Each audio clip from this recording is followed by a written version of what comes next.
Boa noite, amados irmãos, que o amor de Deus habite em nossas existências, para que sejamos a melhor versão de nós mesmos e ainda nos momentos de tribulações, que possamos nós guardar a nossa fé, a confiança de que em tudo Deus está, porque Deus está em tudo, em todos os lugares. Ouve o teu coração em cada prece. Deus responde em ti mesmo e te esclarece, com a força eterna da consolação.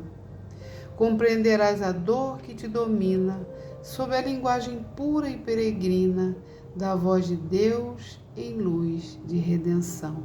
Então, com essa estrofe de Alta de Souza, nós iniciamos a segunda parte dos trabalhos dessa noite e daremos continuidade ao capítulo 2 da Gênese, da Gênese, que foi editada e lançada pela primeira vez em 1868. Porém, a gente já estudou aqui, já havia ali o esboço, a obra já estava praticamente pronta há muito tempo, porque essa obra foi tirada da primeira parte do Livro dos Espíritos, mas, como diz Kardec, era uma obra de difícil entendimento, talvez a obra uma das mais difíceis da codificação. Então, por isso eu considero particularmente, acho que ela é tão atraente, é uma obra desafiadora ao nosso entendimento, mas ao mesmo tempo ela nos faz sentir, eu vou usar um termo que o nosso irmão Alberto Almeida costuma usar, abestalhados, né? Que a gente fica meio abobado, boquiaberto com a eficiência divina, quando a gente tem a possibilidade de entender, adentrar um pouco mais a obra da criação. Então, eu reintegro aqui o convite para que a gente não perca mais nenhum tempinho, né? Não nos paralisemos diante dessa imensidão de possibilidades que temos de esclarecimento, que a doutrina espírita nos possibilita. Então, estamos aí no capítulo 2 e hoje vamos falar da providência da natureza de Deus. Falamos semana passada e da existência de Deus. Agora falaremos sobre a providência e a visão de Deus. Então, segundo o dicionário, providência significa disposição que se toma para resolver ou dar continuidade a um assunto ou para evitar um mal, cautela antecipada, precaução, prevenção. E, segundo a religião, né, o dicionário nos diz que para a religião é a sabedoria suprema com que Deus conduz todas as coisas. Então, irmãos, é o cuidado de Deus para conosco, é a providência. Então, Kardec inicia dizendo: a providência é solicitude de Deus para com as suas criaturas. Ele está em toda parte, tudo vê, a tudo preside, mesmo as menores coisas, as coisas mínimas. Então, ele está em todas as coisas, tudo ele preside.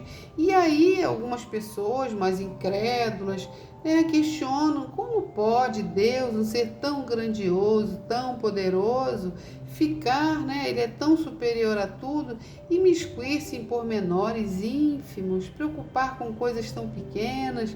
Por exemplo, eu sou insignificante, alguns têm o hábito de dizer: eu sou tão insignificante, não represento nem um grão de areia. Será que Deus vai ficar preocupado com o que eu quero, com o que eu penso? Então, essa é uma interrogação que vai na mente de muitas pessoas, não é verdade? Mas talvez isso seja talvez uma desculpa para a gente pensar assim: mas eu acho que Deus não está vendo, não, acho que eu posso fazer isso aqui, porque acho que não faz mal não, Então, sou tão insignificante, ninguém deve estar vendo. Mas a gente que estuda o Espiritismo, a gente sabe que em torno de nós há uma nuvem de espíritos e que nunca estamos sozinhos, A gente tem sempre aqueles que conosco habitam, a depender, então, das nossas atitudes, da nossa sintonia, não é verdade? Então, Deus está sim preocupado com as menores coisas.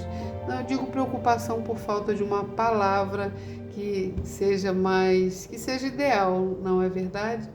Então, por que a gente insiste em fazer juízo, né, a personagem de Deus, e fazer equivalente à nossa pessoa? Por que a gente fala assim, Deus só se preocupa com coisas grandes?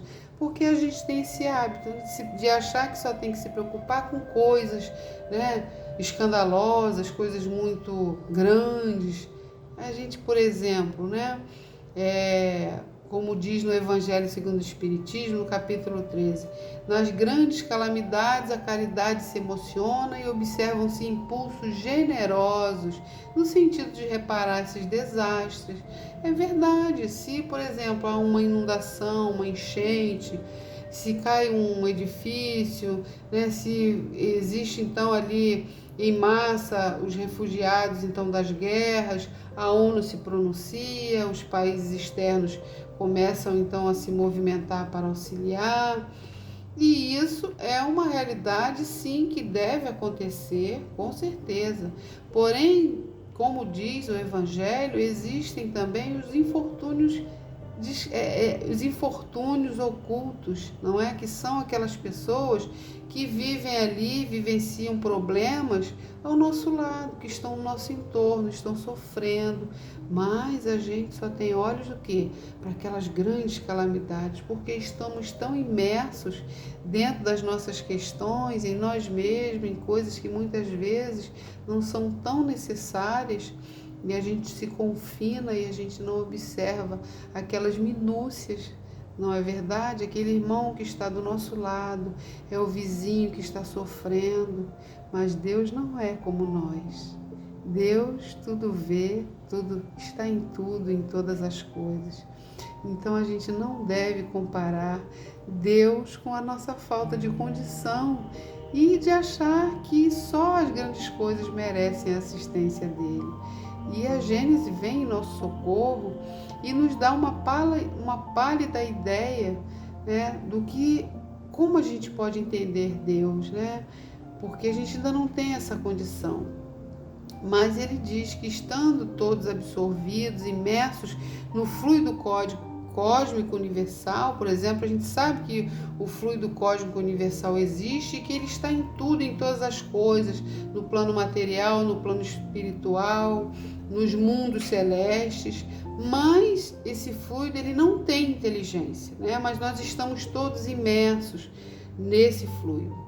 E a gente imagina então agora Deus, né? Como se fosse esse fluido, com uma diferença extraordinária, que Deus tem inteligência. Aliás, ele não tem, ele é a inteligência suprema, como já vimos que é um dos atributos de Deus, que ele é a inteligência, né?